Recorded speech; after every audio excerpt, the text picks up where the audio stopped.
नमस्कार दोस्तों, study IQ पर आप सभी का बहुत बहुत स्वागत है।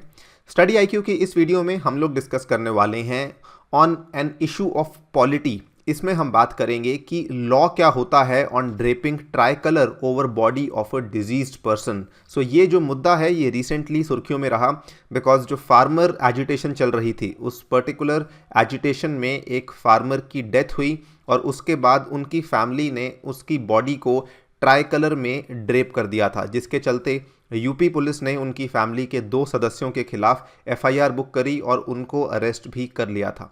तो इसी के चलते हम ये जो कानून है, जिस कानून के तहत उनको अरेस्ट किया गया है, उस पर्टिकुलर कानून को डिस्कस करेंगे, उसके प्रावधानों को यहाँ पे समझेंगे। चलिए स्टार्ट करते हैं मेरे साथ। मेरा नाम है अनिरुद्ध। यदि आप लोग इस लेक्चर की पीडीएफ को डाउनलोड करना चाहते हैं तो मेरे टेलीग्राम चैनल से कर सकते हैं। इसके अलावा सोशल मीडिया पे भी आप मेरे साथ जुड़ सकते हैं। याद रखिए, अपनी क्वेरीज या फिर अपनी डाउट्स को आप मुझसे टेलीग्राम पे पूछ सकते हैं। स्टडी आईक्यू ऐप को यदि आपने अभी तक डाउनलोड नहीं किया है तो इसको आप लोग डाउनलोड कर सकते हैं from the Google play store. और ऐप पे आपके यूपीएससी की तैयारी को आसान करने के लिए we have launched a exclusive course, जिसमें कि हमने पॉलिटी को एमसीक्यूज के माध्यम से कवर किया है। तो यदि आप तैयारी करना चाहते हैं तो इस कोर्स को डेफिनेटली बाय कीजिएगा। इसमें हमने क्वेश्चन एंड आंसर फॉर्मेट में 1000 एमसीक्यूज आपके लिए कवर किए हैं। राइट। सो जैसा कि आप देख सकते हैं, पुलिस, उत्तर प्रदेश की जो पुलिस है, उन्होंने पीलीभीत के ज़िले में, पीलीभीत की लोकेशन को ध्यान से देख लीजिए, इट इज़ ओवर हेयर। इसका एक बॉर्डर जो है वो उत्तराखंड से लगता है और दूसरा बॉर्डर जो है वो नेपाल के साथ भी टच होता है। सो उत्तर प्रदेश की पीलीभीत डिस्ट्रिक्ट में पुलिस ने इस पर्टिकुलर फार्मर की, जिसकी हम बात कर रहे हैं, उनकी माँ और उनके भाई को बुक कर लिया है बिकॉज यहाँ पर जो इनकी फैमिली थी, इन्होंने इस पर्टिकुलर फार्मर की बॉडी को नेशनल फ्लैग में ड्रेप कर दिया था इनकी डेथ होने के बाद। ये जो बुकिंग करी गई है, इनको जो अरेस्ट किया गया है, they have been booked under the prevention of insults to national honour act of 1971। So इस वीडियो में हम इसी पर्टिकुलर कानून के बारे में आपको चर्चा करेंगे आपके साथ कि इसके प्रावधान क्या क्या हैं। सो जैसे कि आप यहाँ पे देख सकते हैं, राइट साइड पे जो इमेज आप देख पा रहे हैं, ये फोटो है बलविंदर सिंह की। ये वो फार्मर हैं जिनकी डेथ हुई थी 24 जनवरी को नियर गाजीपुर। गाजीपुर का जो बॉर्डर है वो दिल्ली यूपी का बॉर्डर है, जहाँ पे ये फार्मर्स एजिटेशन में हिस्सा ले रहे थे और वहाँ पर किसी पर्टिकुलर वायलेंस के चलते इनकी डेथ हुई। उसके बाद पुलिस ने इनके ऊपर जो केस दर्ज किया है, इनकी मदर और इनके भाई के ऊपर। मदर का नाम है Jasvir Kaur, who is 51 years of age, and जो भाई है उनका नाम है Gurvinder Singh, who is 22 years of age, under section 2 of the act. आप यहाँ पे ये वाली हेडलाइन भी देख सकते हैं, FIR against deceased farmer's family for insulting the national flag. So ये सेक्शन 2 इस पर्टिकुलर एक्ट का क्या है, इसको भी समझेंगे, और एक्ट क्या कहता है इसको भी समझेंगे। नाउ यहाँ पर इस पूरे के पूरे केस में वैसे जो इलाहाबाद हाई कोर्ट के सीनियर एडवोकेट हैं जयदीप नारायण माथुर जी, उन्होंने भी अपनी टिप्पणी करी है।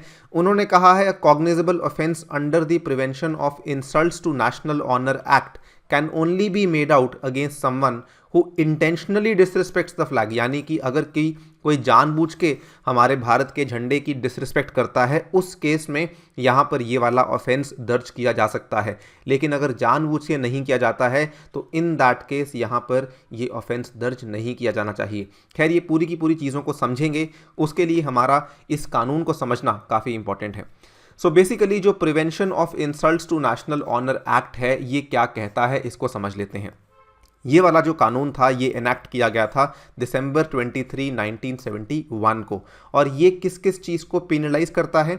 इट पिनलाइजेज द डेसिक्रेशन और इंसल्ट। ठीक है, डेसिक्रेशन यानी कि तोड़ फोड़ करना, उसको खराब करना, इंसल्ट यानी कि उसकी निंदा करना किसी भी तरीके से, to all the Indian national symbols, जो भी हमारे राष्ट्रीय सिंबल्स हैं, which include the national flag हुआ, उसके बाद हमारा संविधान हुआ, या हमारा नेशनल एंथम हुआ, या फिर हमारा इंडियन मैप हुआ, ठीक है, या फिर contempt of the constitution of India हुआ, यानी कि अगर आपने उसकी अवमानना भी की है तो उस केस में भी ये वाले कानून के तहत आपको बुक किया जा सकता है। ठीक है, 2 इंपॉर्टेंट चीज़ें हैं, डेसिक्रेशन या फिर इंसल्ट, दोनों चीज़ों में ये वाला जो कानून है वो लागू होता है। इस पर्टिकुलर कानून का जो सेक्शन नंबर 2 है, जो दूसरी धारा है जिसके तहत माँ और बेटे को बुक किया गया है, उसको समझ लेते हैं। Section 2 of the act, insult to Indian national flag and constitution of India, ये क्या कहता है। ये बोलते हैं, इसको ध्यान से पढ़िएगा, हुएवर इन पब्लिक प्लेस और in any other place within public view burns, mutilates, defaces, defiles, disfigures, destroys, tramples upon or otherwise shows disrespect to or brings into contempt, whether by word spoken or written or by act, the Indian flag or the Constitution of India or any part thereof shall be punished with imprisonment for a term which may extend to 3 years or with fine or with both. अब देखिए, अगर आप section 2 को पूरा पढ़ के देखते हैं तो कहीं पर भी इस चीज़ के बारे में लिखा नहीं गया है कि अगर आप नेशनल फ्लैग को किसी बॉडी के ऊपर ड्रेप करते हैं। इनफैक्ट अगर आप देखें, ना तो यहाँ पे उस फ्लैग को बर्न किया गया, ना ही उसको म्यूटिलेट किया गया, ना ही उसको डिफेस किया गया, ना ही डिफाइल किया गया, ना ही डिसफिगर, ना ही डिस्ट्रॉय, ना ही ट्रैम्पल अपॉन किया गया। तो फिर ये ड्रेपिंग अपॉन वाला जो चीज़ है ये कहाँ से आया? असल में क्या है, सेक्शन 2 को एक्सप्लेन करने के लिए एक साथ में और चीज़ ऐड करी गई है। वो जो एक्सप्लेनेशन है वहाँ पर ये चीज़ बताई गई है कि disrespect to the Indian national flag means and includes among other things. यहाँ पर यह बताया गया है कि यदि आप इंडियन नेशनल फ्लैग को एज अ ड्रेपरी इस्तेमाल करते हैं in any form whatsoever except in state funerals, यानी कि ऐसे फ्यूनरल्स जो कि स्टेट के द्वारा नहीं किए जा रहे हैं या फिर स्टेट के द्वारा उनको अनुमति नहीं मिली है, तो उस केस में इसको हम डिसरिस्पेक्ट मानेंगे। तो इसमें बताया गया है कि एक्सेप्ट इन स्टेट फ्यूनरल्स या फिर आर्म्ड फोर्सेस के जो हमारे जवान हैं या फिर पैरामिलिट्री फोर्सेस के जो जवान हैं, इनके फ्यूनरल्स में तो यूज़ हो सकता है, वो भी स्टेट के ही कहने पर। लेकिन उसके अलावा यदि आप इंडियन नेशनल फ्लैग को एज अ ड्रेपरी यूज़ कर रहे हैं तो that will be counted as disrespect to the Indian national flag. ये बेसिकली आपका सेक्शन 2 ऑफ द एक्ट कहता है, जिसके तहत इन पर्टिकुलर 2 इंसानों को बुक किया गया है। ठीक है, साथ ही में यही नहीं, इनफैक्ट अगर आप देखें हमारे फ्लैग कोड ऑफ इंडिया में भी ये चीज़ लिखी गई है। तो एक तो आपका ये वाला कानून हो गया, prevention of insults to national honour act, और एक आपका फ्लैग कोड ऑफ इंडिया भी है जो कि सन 2002 में पास किया गया था, जिसको लागू करने वाला मंत्रालय हमारा गृह मंत्रालय है।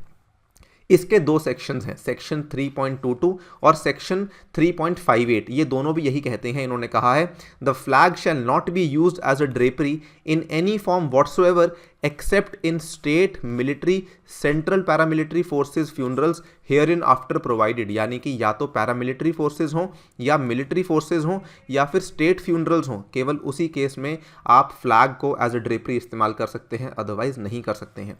3.58 एक्ट भी यही कहता है, on occasion of the state military या paramilitary forces funerals the flag shall be draped over the bier और the coffin with the saffron towards the head of the bier of the coffin. समझ गए आप कि इसका जो ये वाला पार्ट है, सैफरन का पार्ट, ये उसके हेड की तरफ होगा।